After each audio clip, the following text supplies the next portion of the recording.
বর্তমানে বিশ্বে সর্বাধুনিক ও শক্তিশালী ড্রোনের সবচেয়ে শীর্ষ উৎপাদক তুরস্ক।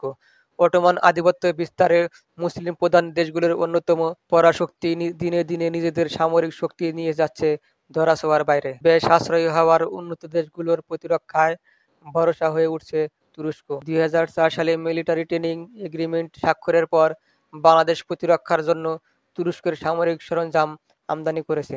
এর মধ্যে রয়েছে কাবলার missile system, Autocar cobra lighter, multi vehicle, medium range guided multiple rocket launcher সহ বিশ্ব কাঁপানো বাইরাক্তার ড্রোন।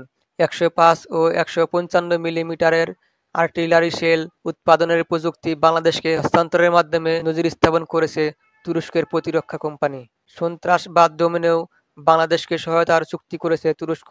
বাংলাদেশের সামরিক বাহিনীর 3000-এর বেশি সদস্য তুরস্ক থেকে উন্নত ও আধুনিক প্রশিক্ষণ গ্রহণ করেছে। বিশেষ করে বাংলাদেশের নৌবাহিনীর সাথে দেশটির নৌবাহিনীর গভীর সম্পর্ক রয়েছে। বাংলাদেশের সবচেয়ে স্পর্শকাতর সোয়ার্টস ইউনিটও তুরস্কের কাছ থেকে অত্যাধুনিক সামরিক প্রশিক্ষণ নিয়ে থাকে। ধর্মীয় ও সাংস্কৃতিক দিক থেকে বাংলাদেশ ও তুরস্ক বহু যুগ ধরে একে অপরের বন্ধু। নিঃস্বার্থভাবে এই দুই দেশ একে অপরের পাশে দাঁড়িয়ে আসছে বছরের পর বছর।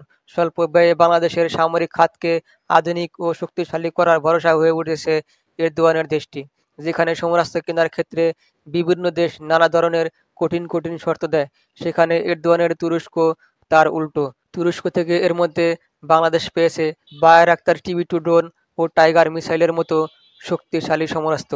ঠিক একইভাবে বিধ্বংসী ভূমিকম্প থেকে অন্য যেকোনো দুঃসময়ে তুরস্কের পাশে দাঁড়িয়েছে বাংলাদেশ। ডক্টর ইউনূসের ক্ষমতা গ্রহণের পর ফোন করেছেন তুর্কি প্রেসিডেন্ট রিসেপ তাইয়েপ এরদোয়ান।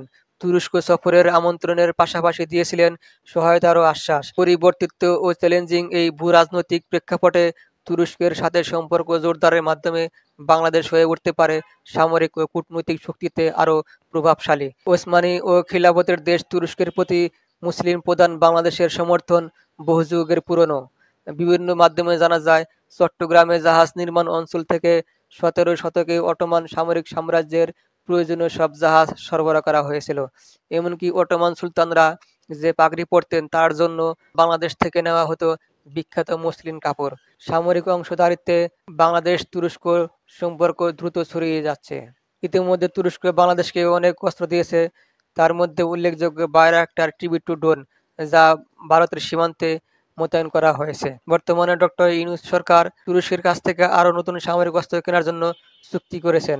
এর মধ্যে রয়েছে ট্যাঙ্ক ও স্বল্প রেঞ্জের মিসাইল এবং আর্টিলারি সিস্টেম।